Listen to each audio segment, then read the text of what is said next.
We are confident that Africa will stand with us. And with your honorable support, we will move forward toward achieving this legitimate goal. Thank you. Danke. Obrigado. Shukran.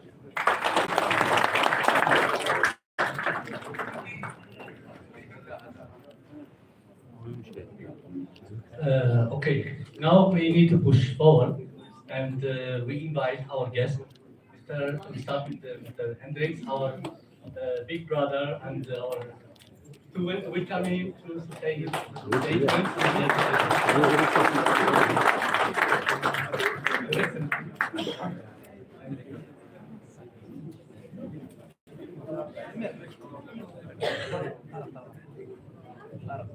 أعوذ بالله من الشيطان الرجيم بسم الله الرحمن الرحيم السلام عليكم ورحمة الله وبركاته. It is a great honor for me to be amongst resistance fighters. I was a resistance fighter at the age of 9. Many of you weren't born yet. Today I'm 75 years old, but I look younger than many of you.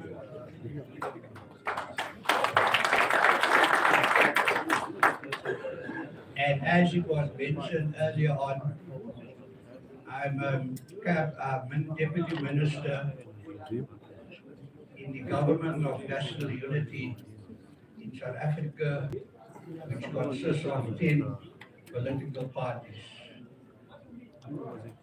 I am responsible for social development, and one of my key responsibilities is to work for zero hunger in the continent of Africa.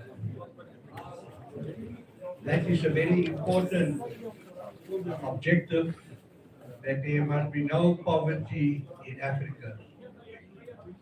But we are here today to talk about the first country in Africa that got freedom. The first country in Africa that got freedom after World War I was the Reef Republic. Round of applause for the Reef Republic. Now, many of you will argue that there are 54 countries in Africa who have freedom today. At the time when the Reef Republic's independence was taken away from them by the colonial powers. I want to share with you that the 54 countries in Africa, they have a fake freedom bloc, mostly of parliament or opposition parties. And we did a 6-year research, and we found that financial flows at the behest of the former colonial powers. Or Malawi, stolen by the former colonial powers through illicit financial flows. The only country in Africa that enjoyed real freedom was the Reef Republic. They didn't need the sanction of the United Nations or the League of Nations. They took their freedom. The only way to get your freedom is to take your freedom. But we know that today we heard the previous speaker say that the Reef Republic wants their independence. He is wrong, with due respect. The Reef Republic doesn't want independence. They already got independence in the 1920s. And all they want is their independence to be restored. Now we know the history of the Reef Republic. that they deposited a historic document to the League of Nations to tell the League of Nations that the Republic is now a free country, is now an independent country, and they didn't ask the League of Nations to recognize it. You don't need recognition when you take your freedom. So that is the message I would like to share on this very important occasion. And yes, it is very important for those of us in Africa to assist the Republic to get their independence back. I've already told you that there is no country in Africa that is a free country. It was Colonel Gaddafi, and I was in Libya in 1974 when we launched the United States of Africa. So the Republic, you must be part of the United States of Africa. Individual countries of Africa on their own don't make an impact. But just imagine if all the countries of Africa, including the Republic and Western Sahara, I want to talk about Western Sahara in a minute.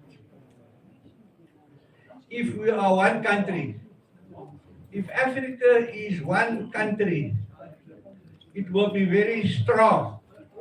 But if Africa is split into 54 parts, it is weak. You may want to translate.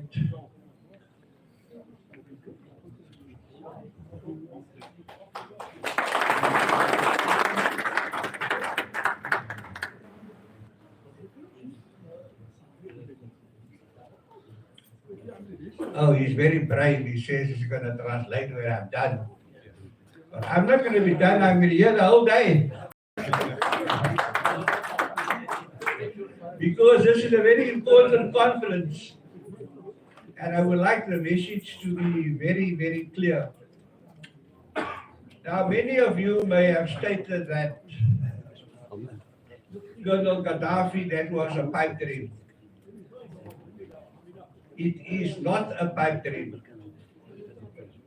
A lot of progress has been made with the intercontinental African trade, where there will be no borders when it comes to trade. I was sitting next to a former minister in the parliament of Algeria who saw that I was very nervous when I saw all these eminent people here from so many parts of Algeria and from other countries.